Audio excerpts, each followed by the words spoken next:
Being backstabbed or betrayed by a friend is one of the most painful situations that we can go through. By the end of this video, you'll have learned some tips and direction for how to heal from the emotional pain that this has caused you.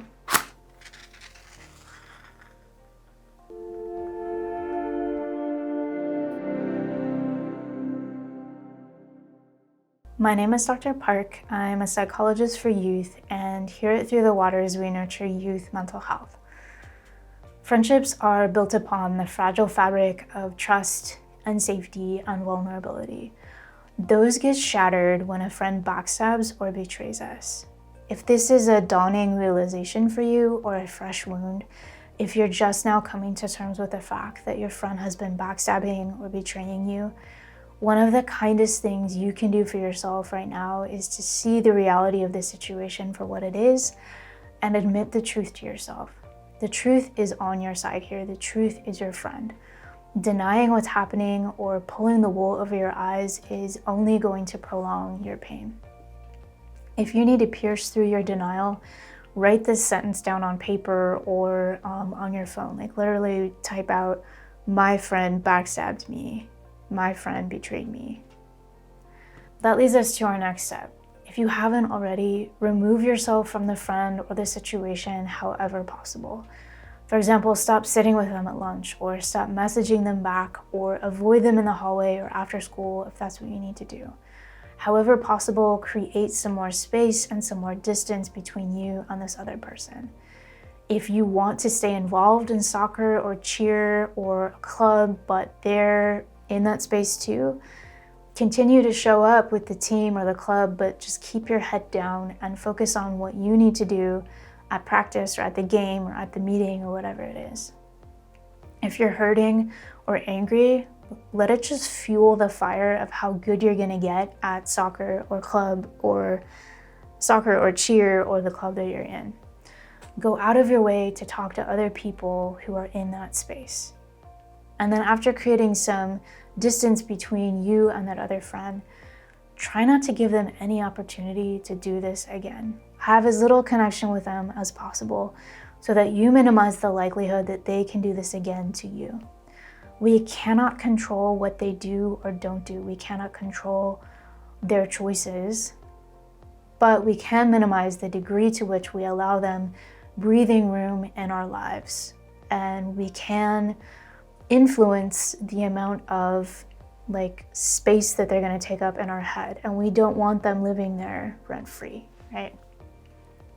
This is going to minimize their opportunity to hurt us again. You don't need to create big drama around it. You don't need to give them a manifesto about why you're doing what you're doing as you create this distance. You don't need to explain to yourself or to anyone else if you don't want to. If someone is curious and they ask you what's going on, you can be honest and tell the truth.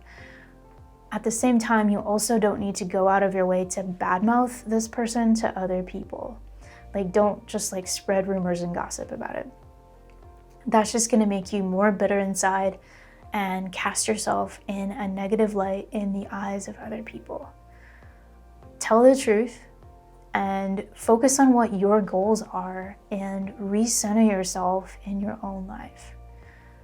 Next, when you're feeling ready for some reflection, ask yourself this question: what can I learn from this? If pain is our teacher in this situation, what have you been learning?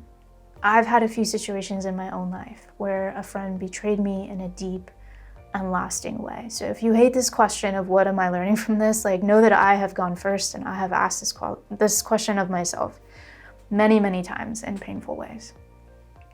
Reflecting back on our experiences, in my own case, here are two example lessons that I've learned when I've asked myself this question of what am I learning from this? These are totally specific to my experiences, so I'm not suggesting that they apply to you at all, just giving you two examples. So one example of something that I've learned the hard way, the painful way, is that I train other people how to treat me. I train other people how to treat me. If I allow people to take advantage of me or use me and it becomes a pattern over time, then I have taught them that it's okay to take advantage of me or use me. Instead, I've learned that I need to interrupt that pattern with my actions and my speaking up so it doesn't become a pattern in the first place. A second lesson that I have learned the hard way, the painful way, is that I will not do other people's homework for them. For me, that's a metaphor that means other people need to put in their own hard work, and I won't be doing that for them when it comes to school, when it comes to friendship, when it comes to work or other areas of life. I respect them enough to believe that they're going to put in their own hard work, and I'm not going to do that for them. So, what can you learn from your experience of backstabbing or betrayal? I've gone first by sharing with you what I've learned, but spend some time reflecting on what you can learn specific to your own situation. Now, once this pain has subsided a bit over the long term, and after you've had a chance to lick your wounds and start the healing process, it can also be further healing to develop new friendships. I know that's more easily said than done, and maybe you're not ready for that yet, that's fine. But when you do find that you're ready, if you find that you're ready at some point, start by just looking around and having your antennae up for people you might want to develop friendships with. Have it on your radar. If you find someone that you might want to be friends with, test the waters to see if they're trustworthy by opening up to them bit by bit over time in small ways. If they prove trustworthy and you're resonating with each other, then you can start opening up to them in medium and bigger ways over the long run. By the way, if you do not see opportunities to make new friends in the season of life that you're in right now, personally, I would rather go through a temporary season of doubling down on my life goals and having fewer friends, rather than allow friends in my life who mistreat me. Maybe that's just me, but I thought I'd share that thought with you. Here's one last thought for you about the long term, the long game. This is unpopular and you're not gonna wanna hear this. It's gonna taste like a disgusting cough medicine that you can swallow. But I do believe that forgiveness will set you free from bitterness and anger and simmering resentment and hatred. If you hang on to those for the long term, they will corrode you or even become a part of you. Your feelings are valid, and you need to find a way to move through them over time and let go. Forgiveness does not mean that you say anything to the other person. It doesn't mean that you need to reconcile with them or trust them.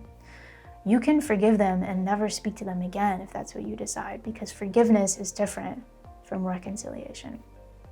Forgiveness can be an internal process where you decide to forgive that person and you decide that you will stop drinking from the poison well that they created when they hurt you.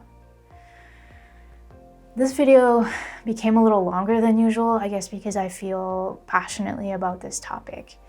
If you found this video helpful in speaking into your own pain, please like and subscribe so that you can follow along with us over time. And that also helps other people experiencing this similar pain to find this video on YouTube. If there's something that you'd like to share about healing from backstabbing or betrayal, feel free to share in the comments below.